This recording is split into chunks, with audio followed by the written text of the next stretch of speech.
Hi, and welcome to Tea Time, brought to you by New Jersey Tea Party Coalition. I'm Rinaldi, and tonight we have two very special guests. They're the authors of a new book called The New Founders, and I'd like to welcome Joe Connor. Thank you, Ray. And Mike Duncan. Thanks very much. Hi, thank you so much for agreeing to be on our show.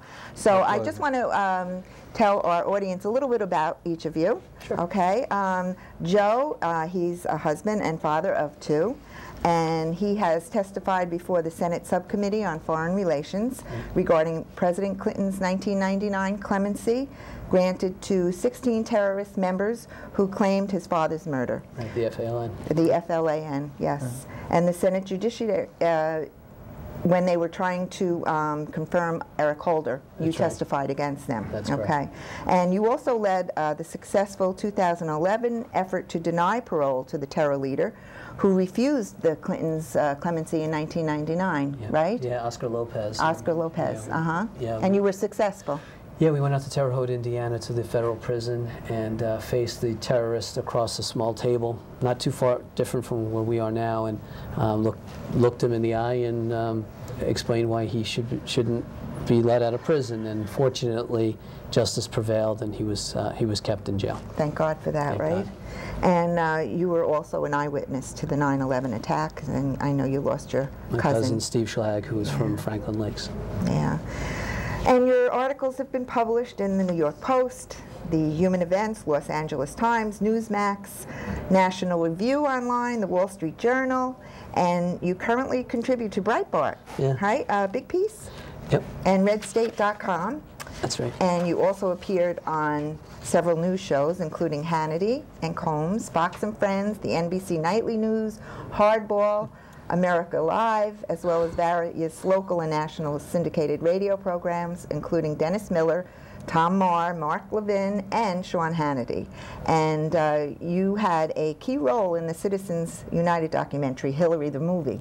That overturned the McCain-Feingold campaign. Right. So yeah, that was pretty. That was. I mean, you've done you're a young man. You've done a lot here. It's kind of funny when you I'm very proud to say that Joe is a member of New Jersey Tea Party Coalition, and you received the 2011 award from the National Conference on Jewish Affairs and the United Liberty Alliance. Yep, I did. And you're a 1988 graduate of Villanova University, and you live in New York with your wife and two children. And you work in the financial industry. I live in Glen Rock, actually. Ah, okay. So, yeah, so I we're work in neighbors. Financial services industry. Yep.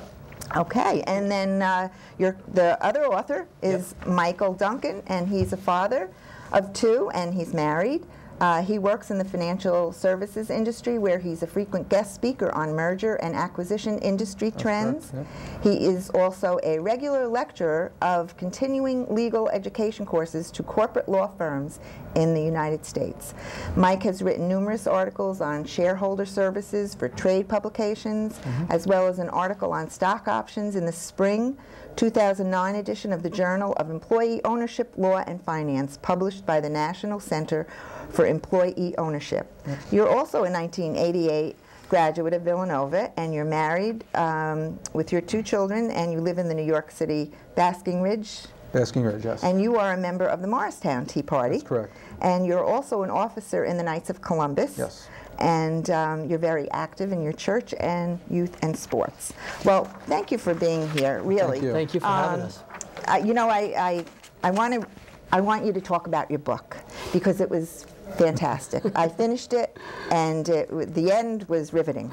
So, and I'm not going to tell anybody how it ended. So, why don't you just tell us a little bit about the book and what it's about? Sure. I guess I'll lead off, start. Joe. Tell me when I talk too much. Okay. Because I tend to do that. But I came up with the idea about a year ago. We were actually listening to Mark Levin on the radio, on the bus on the way home from work, and started thinking about what Americans would do if the founders were to come back. And I called Mike, and Mike was writing a screenplay. And I thought of it as a movie first, and he and I got talking. We started putting a sort of a screenplay together. And we realized that to get something in place before the election, which we were kind of timing it to, there's no way a movie could be made. So we talked to a bunch of people, and they suggested we do a book. And I'd never written a book. You'd never written a book. But we started outlining it, and it got really cool. We had a lot of fun, and for about 6 months we put this together at night. Wow. Our wives were ready to kill us. Pretty much, yeah. We met twice the whole time when we were writing it. Yeah, it was all emails back and forth. Wow. Yeah. We wrote an outline, then rewrote the outline, and rewrote it again. We did about 8 or 9 outlines, took turns with chapters, and we would write a chapter, give it to each other, and then we would tear it apart and give it back, and it was a lot of that. But yeah, you had to put your ego to the side, you know. Yeah, just like our founders, just right? like that's Right. exactly right. I know exactly it's in right. the book, yes. Yeah, yeah. So basically it's fictional, but you have a lot of facts in there, and it's about the founders come back. Is that? Absolutely. The idea was, and everyone was talking in the last year about what would happen if the founders came back. Now, what would they think? What would they say? What would they do? And so we did it, and we brought them back, and we brought George Washington back. And you know, Mike, if you want to talk about how Washington meets the other founders. Sure. The idea of Washington coming back, I mean, when we first came up with the idea, we thought we hit a nerve. Right. Because everybody would say, oh, if Washington was alive today, what would he think? And so Joe had the idea, we started writing a story, and what we did was we had Washington come back into modern day and meet up with 6 unsuspecting Americans. The 6 people, ordinary Americans, that just happened to be drawn to Independence Hall on July 4th. Once there, George Washington appears to them, and not just a ghost of George Washington, but the actual George Washington. He convinces them that they are the embodiment of one of the founding fathers.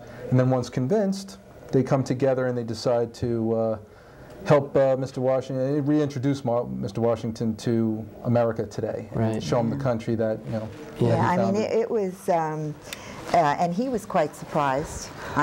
You know, you take him through different things that are happening in our country, and he's like literally rolling over in his grave. I mean, he is, you know, and you also include in the book, and maybe you can talk about it, is the founding fathers knew that they were doing something special. They knew they were doing something special, and their egos and their personal gains, they put it aside for the benefit of the infant nation. So, you know, I mean, I equated that to the Tea Party today. What the Tea Party is doing today. But it's absolutely an equivalent, you know, it's a parallel. The founders, like you said, they did know that they were doing something special, and because of that, they wrote it down. And so when we asked Dick Morris, who did the foreword of the book, he put it very, very well. He said, well, how do Joe and Mike know what the founders did? They thought they asked them. And so we went through what the founders really thought about things like immigration, taxation, deficit spending, war, national defense, all these things that we're facing today. These guys faced 230 years ago, 220 years ago, 210 years ago, and they wrote about it. And they were very clear about it. And you know, we learned a ton. You know, neither of us are historians, and we're not lawyers. But we learned, and we kind of took over characters. I mean, I was more like the Madison. Mike was like the Hamilton and the Franklin, and the Adams, and you know, I was Jefferson and Madison. We kind of like took these characters and got to know them and wrote as we thought that they would think based on what our education on them was. And the book is the new founders. And you know, I encourage everybody to read it and you know, get a copy of it, because it's wonderful. It really is. You. And you know, like you say, with who were you in the persona you took on? Well, no. Well, what Joe and I did, even before we wrote a single word, was we wrote a bio on each of the main characters, because what we had to do was get the essence of the founders themselves into modern day. And so from an age perspective, from a background perspective, from a smarts perspective, we had to bring what they did back in the 1700s to modern day and apply it now. So, you know, the Ben Franklin character, he publishes a magazine in Philadelphia in modern day. Alexander Hamilton, who founded the Bank of New York, is a currency trader for the Bank of New York in our book. So we got to know these individuals through their bios before we even wrote a single word. So, and what's interesting is the bios, we didn't use 75% of what we wrote about them in the book, because there's probably more to come. Yeah. Right. That's the other part. Well, you know, the one thing that you did write, and you know, about divine providence, how John Adams and his quote, and this is in the book, the safety and prosperity of nations ultimately and essentially depend on the protection and blessing of Almighty God. And the national acknowledgement of this truth is not only an indispensable duty, which the people owe to him, but a duty whose natural influence is favorable to the promotion of that morality and piety, without which social happiness cannot exist, nor the blessings of a free government be enjoyed. I mean, that is so powerful. And I have never heard this quote. Well, he had a shorter quote, too. He had a quote that pretty much said society cannot survive without God. Right. So when you hear the secularists in America now saying that we weren't based on, you know, we're not a religious country, we weren't based on religion. The founders wanted a pure separation of church and state, which does not. It was not in the Constitution. It was written. It was in a Jefferson letter to the ladies of Connecticut years later. But the founders knew that without religion, without morality, the whole premise of a republic would fall apart. We needed to have that bond that kept us together, and they were very clear about that. I mean, we didn't have this in the book, but when the country was founded, they had church in the Capitol building every Sunday.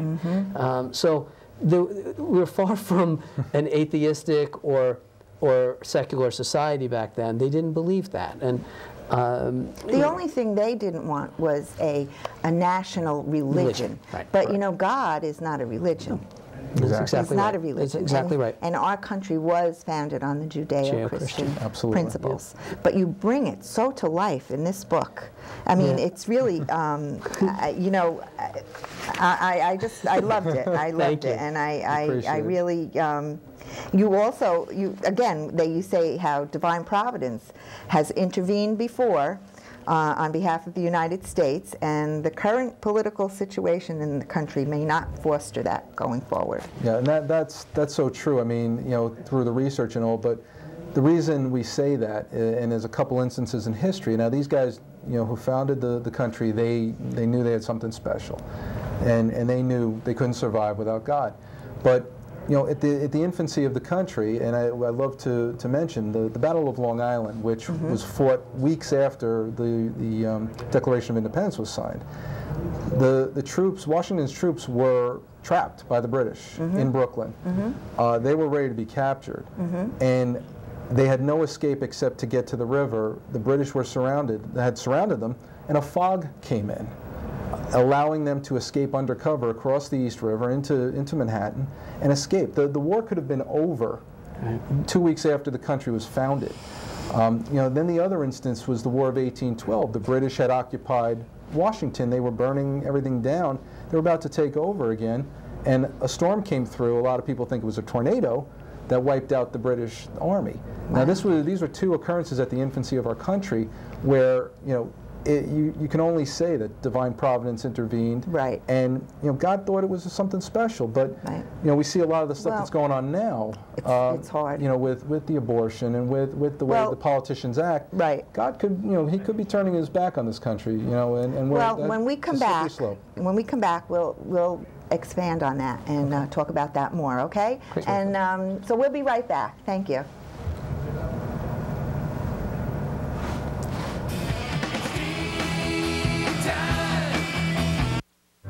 With all the excitement happening with the Tea Party, it may be a little hard to separate fact from fiction. Find out the truth for yourself. Visit the New Jersey Tea Party Coalition's website at www.njteapartycoalition.org. You may find a common voice to your concerns on how our government is functioning, and discover a means to help restore our nation based on the proven principles of our Constitution.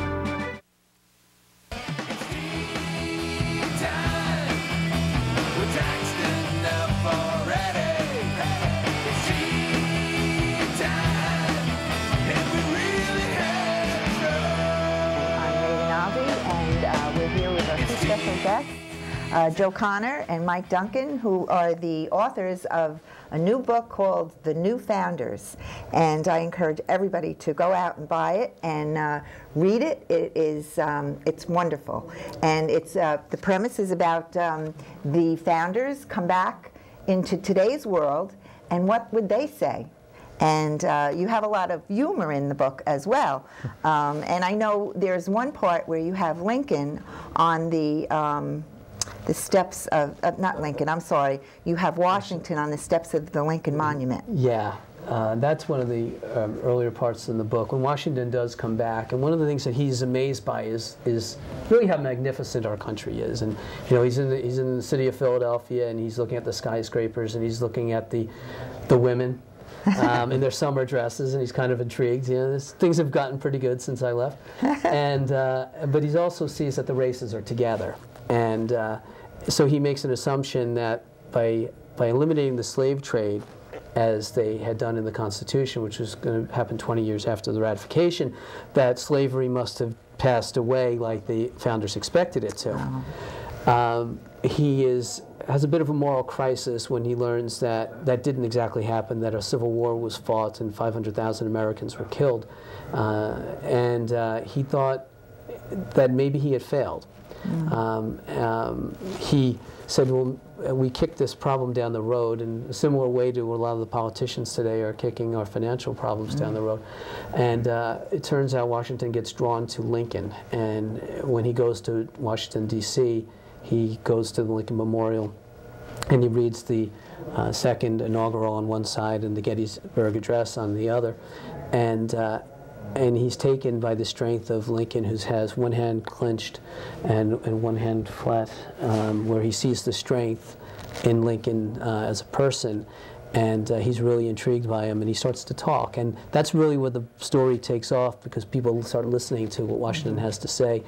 They get their cell phones out, take his video, and he becomes a bit of an internet sensation. So, but I think that was one of the more interesting parts of the book, yeah, and the more emotional parts to write. Yeah, there's quite a few of them. I mean, it's riveting. And the other thing was to see him come back and see all the different technologies. Right. Well, that was the interesting part too, because once everybody was convinced it was George Washington, they didn't want him walking around with a powdered wig and his his 18th century garb, so they gave him a makeover. They washed his hair, cut his hair, got him to a dentist, of course, gave him new clothes, so he looked like he walked right off a yacht at that point. But so what you saw is an individual at the beginning who very proper Queen's English, very 18th century, but as the story goes on, by mid-book, you're looking at a Renaissance man who has really taken to the advances of America in the 21st century. We have it to a point where he's addicted to his iPad. Right. He loves his iPad. Yeah. He's having arguments over which fast food is better, what's McDonald's or White Castle or Burger King. But in all of that, though, he still sticks to his founding principles. Right. So while he might like the 21st century accoutrements that are there, he also sees how the politicians and the leaders of the country have changed as well, and they've kind of lost their way. They've kind of abandoned what's in the Constitution, and he probably gets out there and tries to explain the whole founding principles, what the country was founding on, and the need for the country to get back to that. Right. And towards the end of the book, we think he does a pretty good job of doing so. Yeah, and I think the key with what Washington, and I know it's in the book that he said, in other words, human nature doesn't change. Right. So that's why I think he was able to fit in so well, and where all these truths and ideals make sense, because it's still human nature. The same when he was, president and today. And, I think that's important when they say, the Constitution's a living, breathing document. Well, hello, my birth certificate is there. At least you have one. Okay. Very good. But, the Constitution, the Declaration of Independence, that is our birth certificate. That's America's birth certificate. And it's based upon human nature. And it is. And they developed our our society based on human nature. And they realized, and we refer to it in the book, that it's the individual. As the individual rises, so does the society. We make the metaphor of a ship. Yes. And as the tide of individualism rises, so does the ship lift off, and it gets pulled out of the moorings and the quagmire of the socialism that we're really faced with. And then we see that as an individual. What motivates me? What motivates Mike or you, Ray? It's doing better for yourself, it's doing better for your family, it's those things. And we infer the Adam Smith invisible hand, where it's not for the love of baking that a baker makes bread, it's for the love of his family that he is able to bake that bread and sell the bread. And it's the same thing. The founders had a very simple, it's simple stuff, a simple understanding of what makes a person tick. Right. And we've lost that. Socialism doesn't work. I mean, if you look at the Pilgrims, we just celebrated Thanksgiving. They first had very collectivized, and we don't think we have this in the book, but they had collectivized farming there, and they were starving. They made simple changes to that and allotted land to each of the individual families, and then they had more food than they could ever have, and that really spurred the first Thanksgiving. Right. They had food. And it's not a selfish thing. You're selfish because you want to do better for yourself and your family. No, not at all. No. Not at all. If you do better for yourself, the society rises, and that's Absolutely. And again, it's what's best for you. You don't want some government bureaucracy telling you what you can and can't do. And again, you speak about fairness. Right. Right. And I love that part in the book that you say how. Who's fair? Who determines that? Sorry, do you want to take that? Or? Yeah. No, well, I mean, the ultimate judge is God Almighty. I'm not one to judge people like that. But again, back to what you're saying, we have one spot in the book where somebody is arguing with the Washington character, saying, "Are you just going to sit there and quote the founding fathers all day?" And he pretty much says, well, a good idea then is still a good idea now. Right. That's true. And there's so many good, I love some of the quotes here. This one is, "The U.S. was founded on individual liberty, the unequivocal principle that our rights are granted directly from God, our Creator, and that we as Americans are free to attain individual property, the fruits of our labor, and pursue our individual happiness." Yeah. We don't need some elite telling us what they think they know what's best for us, and that's exactly what they're doing. And Obama ran on hope. Yes. When I think of hope, when I wake up in the morning and I want to have a good day, I don't think about what someone's going to tell me what I have to do. Actually, when the people tell me what I have to do, I generally have a miserable day. When you have hope in the morning, it's because I got this idea. Let's go get it. And that was part of when Mike and I wrote the book. We had hope. We were having fun. We were coming up with our own ideas. We were acting on them, and to destroy people's motivation by telling them what to do, and that's what we're getting here. This regulation and the laws. One of the things we don't have it in the book either, but one of the things I've always thought too is you hire legislators to make laws. Well, what are they going to do? They're going to make laws. Yeah. And they're going to make more laws. And they're going to keep making laws. And I think Will Rogers said every time Congress meets, we lose a little bit of our liberty. And it's true. Maybe we've reached a point, and I think it had to come up during the Republican campaign, was maybe Congress should be a part-time job. Yeah. And give a little back to us. You step out of our lives a little bit. That's all we ask. Yeah. Well, to your point too, there's one thing here.